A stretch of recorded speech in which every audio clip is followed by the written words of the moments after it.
Right, just totally messed up, so this is going to come in two halves now. I'll put the second coat on. As you can see, I thought I was recording, but I wasn't, because the camera's at an odd angle and I can't see the record button from where I am. So I'll put the second coat on. Now what I was doing and showing was my little trick, my little jar of purple stuff, which is methylated spirits. Now all I do is I swizzle the brush round in the meths, and then for a few minutes then wash it out in water, and it gets all the paint out, all the gunk. Now I've done the same with my mixing brush. As you can see, perfectly clean, no paint in it whatsoever. I do that with all my brushes. Once I've washed them, I don't put them in with the paint. I wash the paint off first, then I put them in the meths.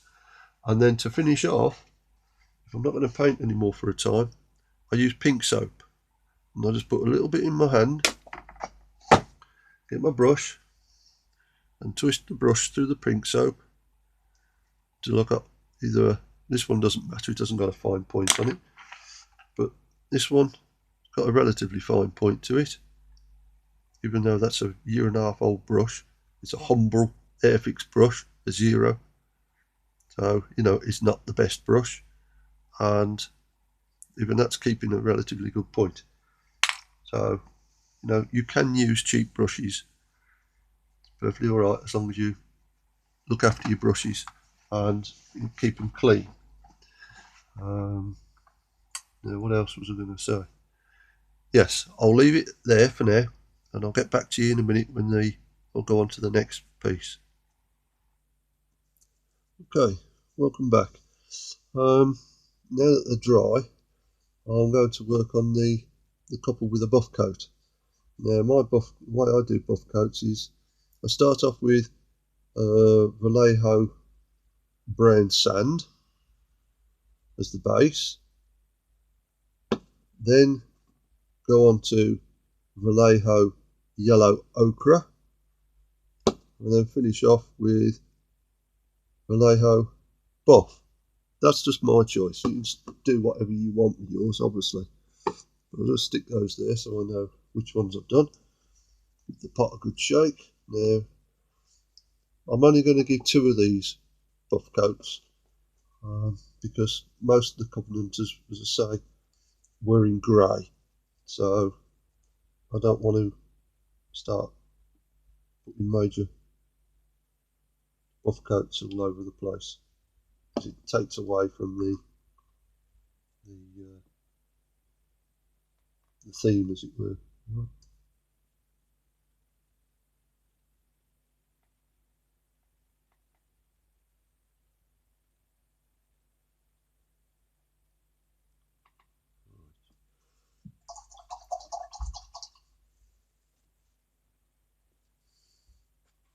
Okay, clean my brush, smooth on it.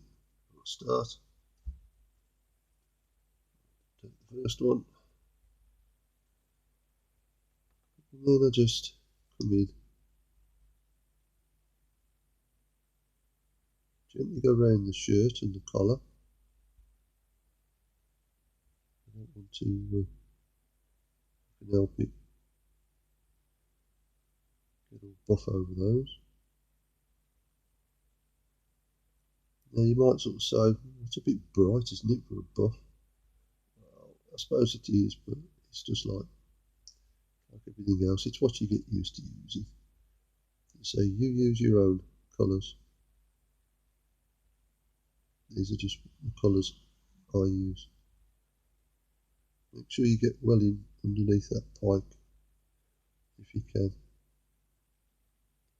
If you can't, don't worry about it.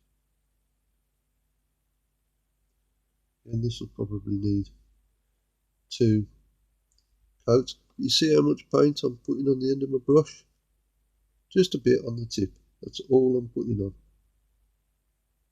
I'd rather keep going back and putting a little bit on and having a massive amount on the brush and it all going everywhere. Nothing worse than having a ton of paint on the brush and everything getting covered. Far much easier just to go back and just add a bit more in. Go around the edge of his, between his doublet and the buff coat. Okay.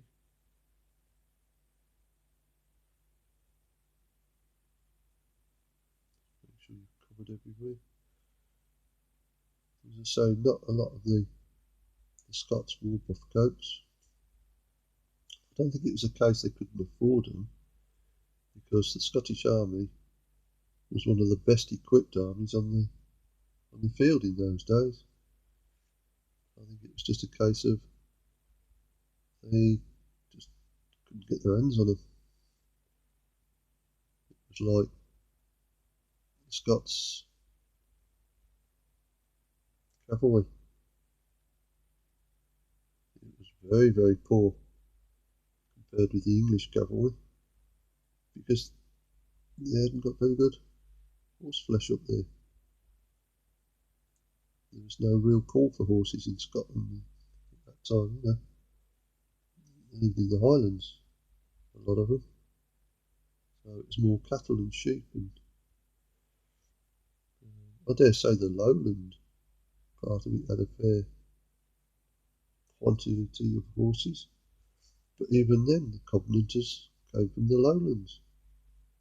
I know there was a couple of Highland clans involved in the covenant, but as a whole, most of them were lowland Scots. So still their horse was not the best. So whenever I do my Scots horse, you get 12 in a box. I only ever put 6 per regiment, so basically you can get 2 regiments out of a box. So wargaming, as I say, I probably will one day. I'm getting more and more interested in it as I watch you guys playing it. But the problem round here is there's nobody round here that war games. I don't know of anybody that war games close to me. Then I've got an issue of trying to get to somewhere with all the gear, because I don't drive, I'm not allowed to drive. I'm on morphine. So, you know, it's hard. In that sense.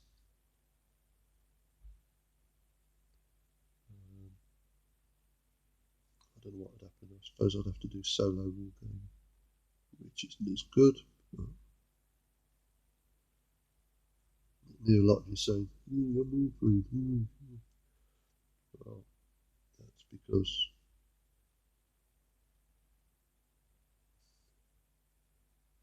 I've got a crumbling spine. I've had it most of my life, and I find it very hard to get around. So that's why I have to have the darn stuff. Now I've messed up. Doesn't matter. I've gone over his breeches. Never mind. Sort that out afterwards. That's where this comes in, unfortunately.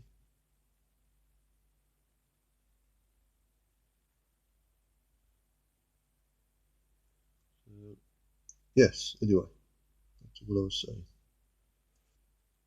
So when I look at Scottish cavalry, like the lancers, or any box really that you can turn into Scots cavalry. You can do it with any of the boxes, just got to remember to put bonnets on them.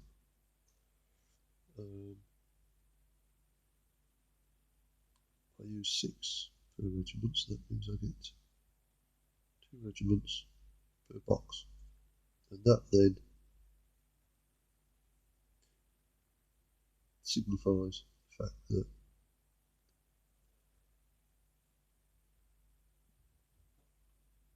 it shows the lack of decent horse flesh. Get off. Rubbish in there, that's good.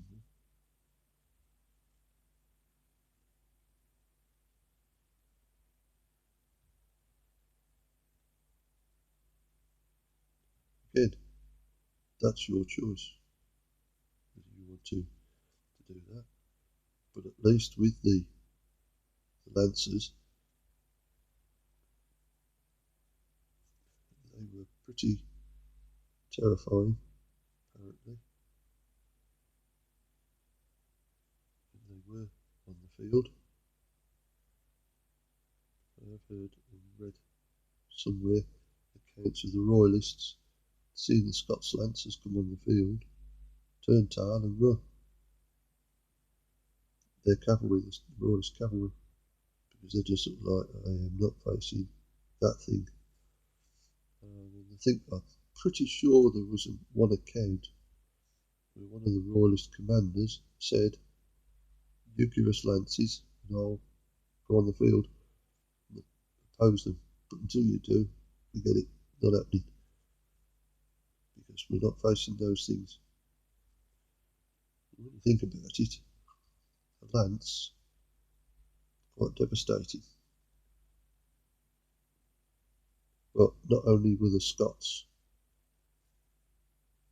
known for using their lance on horse, they were also well known for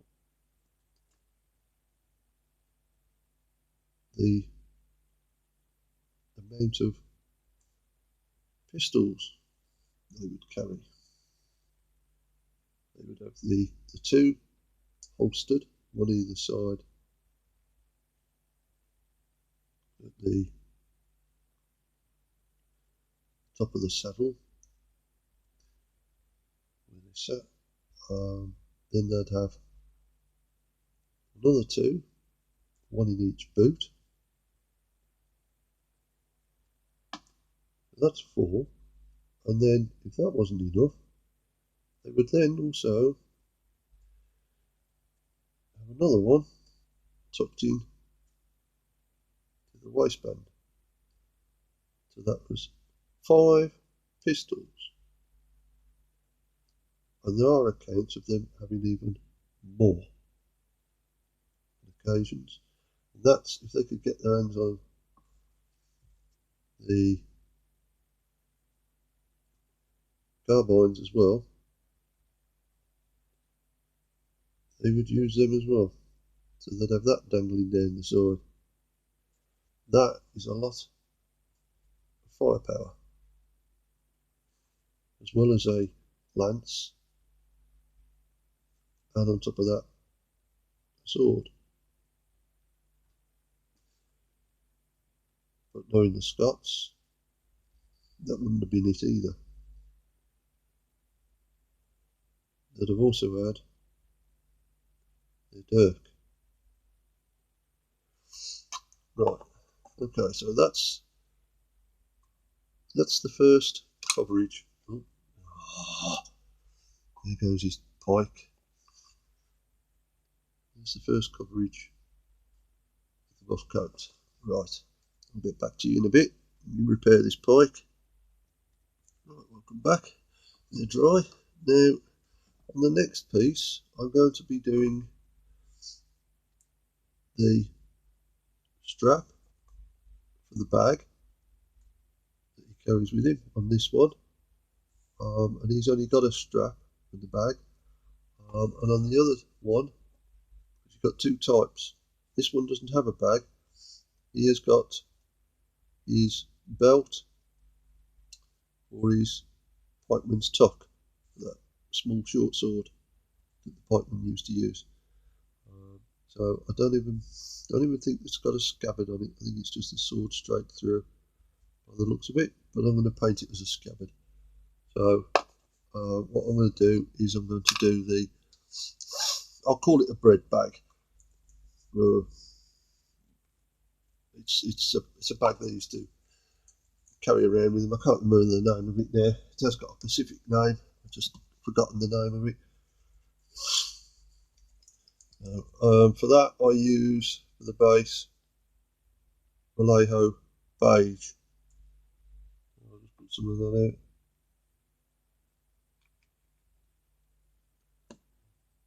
Stick that there a minute. Where's my, come on, there it is.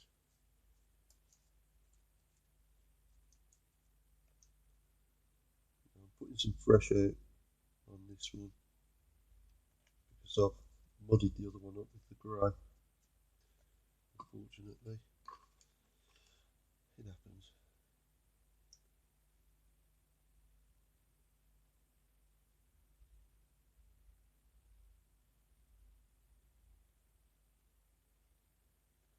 Right, that's enough on there. Damp my brush down again. Wipe it off. Some people lick the brush. Personally, I hate the taste of acrylic. It's like my chair's just keeps going backwards. I don't like the taste of acrylic, especially with a weird sort of taste palette there. So I don't do that. Right. Just use bag.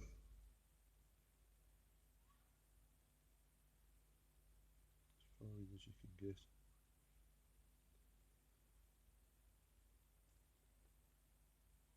Again, this will take 2 coats. So don't worry about trying to hit every single spot. You need to go back over it. I know there's people, guys out there who just paint in 1 coat. And that's fair enough. If you're happy with that one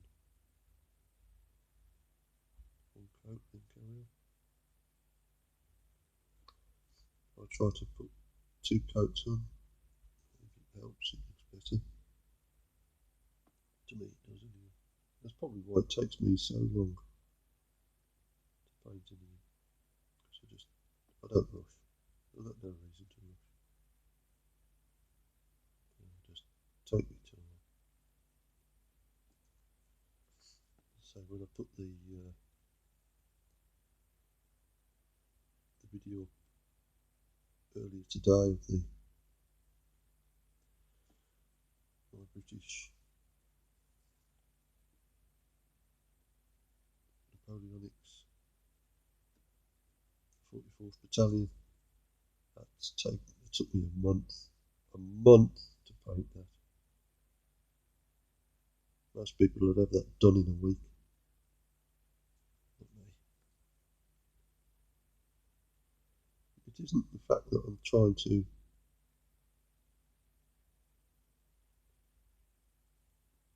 get it as accurate as possible, or not to go over the edges. It's just I'm a slow painter.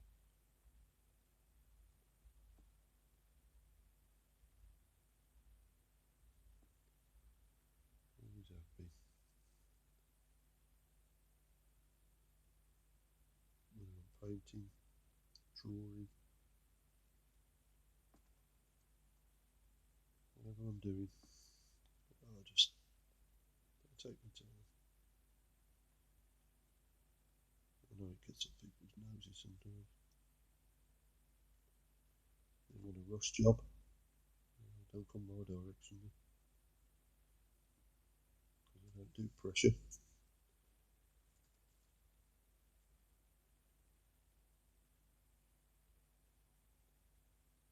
In actual fact, if somebody sort of asks me to do a job and then keeps badgering me, then I'll deliberately make it last even longer.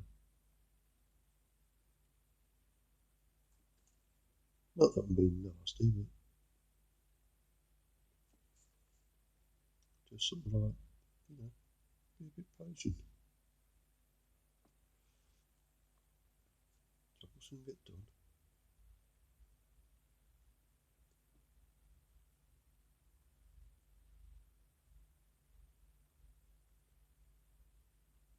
I'm not talking very much while I'm trying to do this because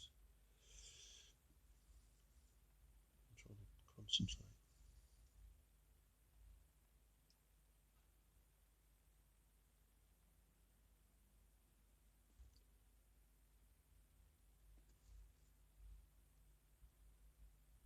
I don't want to, a bit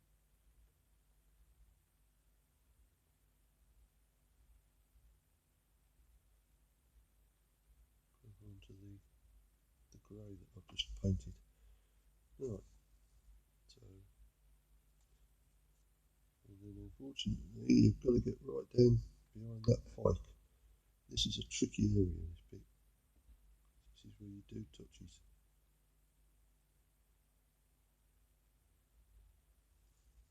His jacket. That'll do.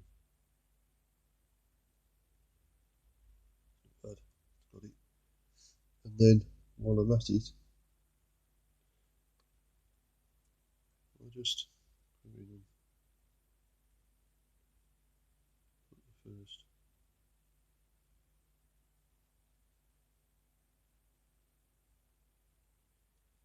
touches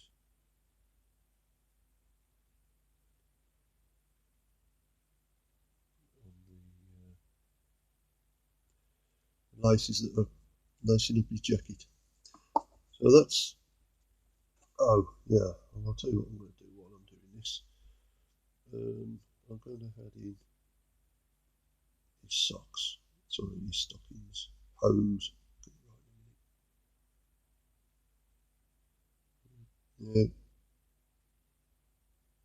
I don't know how accurate this is, but I have noticed that a lot of the figures in the English Civil War range from Warlord actually look like they're wearing modern day boots. You can see them. That's the case. I'm not saying the sculptor was having a rough day when he done it, but I don't recall. The only boots that I recall people wearing during this period are the cavalry type boots with the big turnovers. All the soldiery wore what I can only explain as like a desert type shoe with a portion that looked like it was cut out along the side of the shoe there, but it's the way the shoe was designed. I might be wrong, Miller. If I'm wrong, then please tell me, because it will mean I've learned something else. Now I'll do the same to this chap. So he's got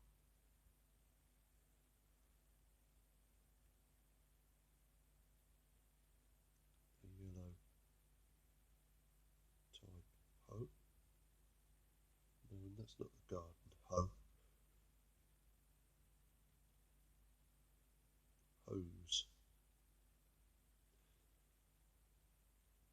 They were legging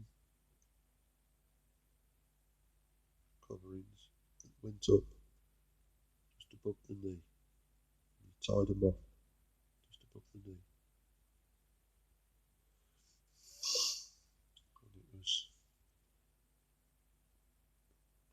soldiers either wore socks, which were around,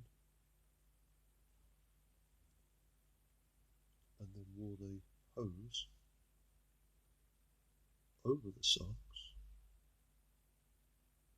to protect the socks from rotting. But you didn't do that, did you? There you go. No, right. Okay. Now then. Next one is Vallejo Saddle Brown.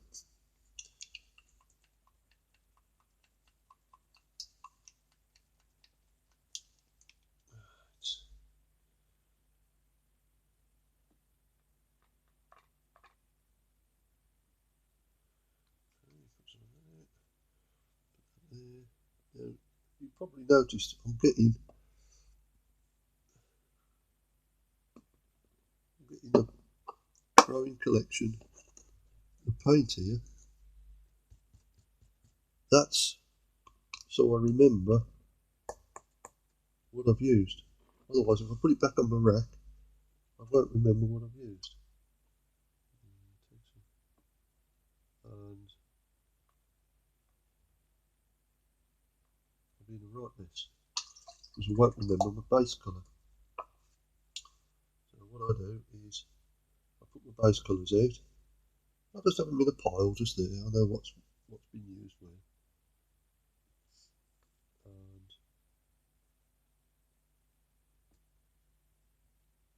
you never know.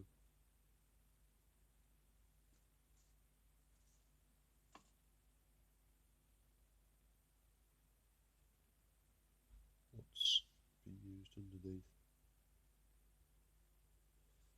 So I can put the next layer on top. We'll probably all do the same actually, thinking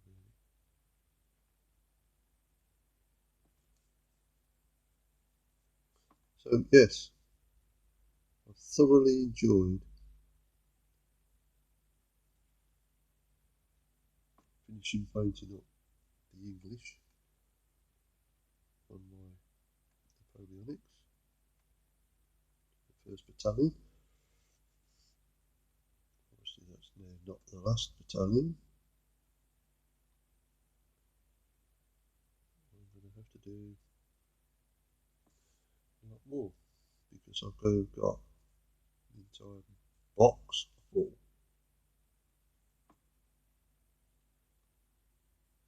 For those of you who were watching when I unpacked the French and done an unboxing, found out that the cannon barrel was missing.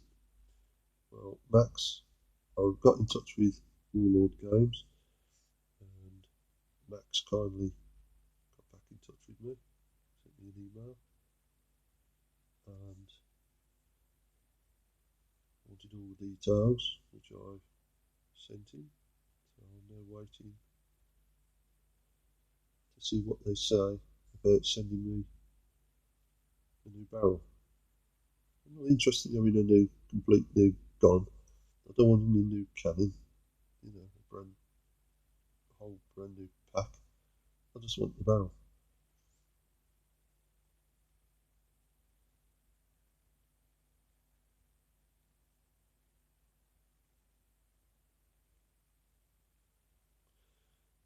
We'll see what happens there. I'm pretty sure that they will, once they see that, yeah, the clanger has been dropped, they'll send me a new barrel. Yeah, is that? Yeah, it's part of the.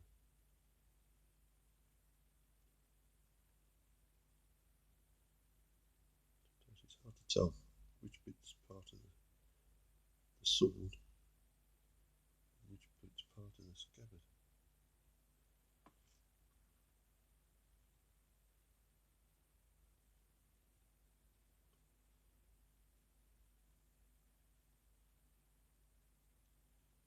So what are all you guys doing this afternoon then? Painting? Out with the family? You can't go out with the family, can you? What about Burke? All locked down, aren't we?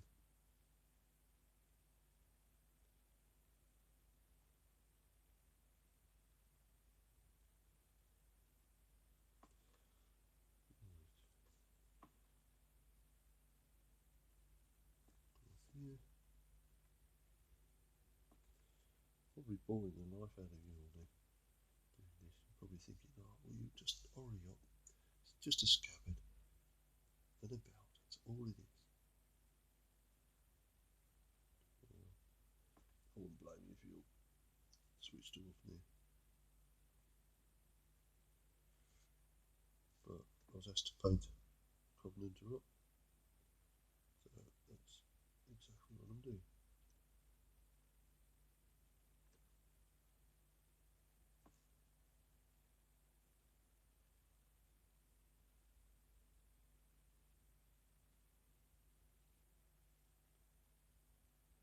So I've got a question. What do you think is going to happen when all of this closed down nonsense ends? We're all able to get back out into normal life, all going back to work, all doing what we used to do. Is there going to be so much activity online? Or are people going to abandon it? Because they're going to say, we ain't got the time now to do that. I hope they continue to do it. Now look, you see on this chap, I don't know if you can see his footwear? It looks like a proper shoe. Yeah. Got a little cutout on each side. Got the big tongue up the front. Now that's totally different to that chap. I don't know. Anyway, I'll not bore you anymore. I'll continue doing these and then get back to you. Okay, I've just noticed that we're up to 30 minutes now, so I'm going to call this one quits and I'll do another part in a couple of days. Alright, God bless, take care, see you soon, bye.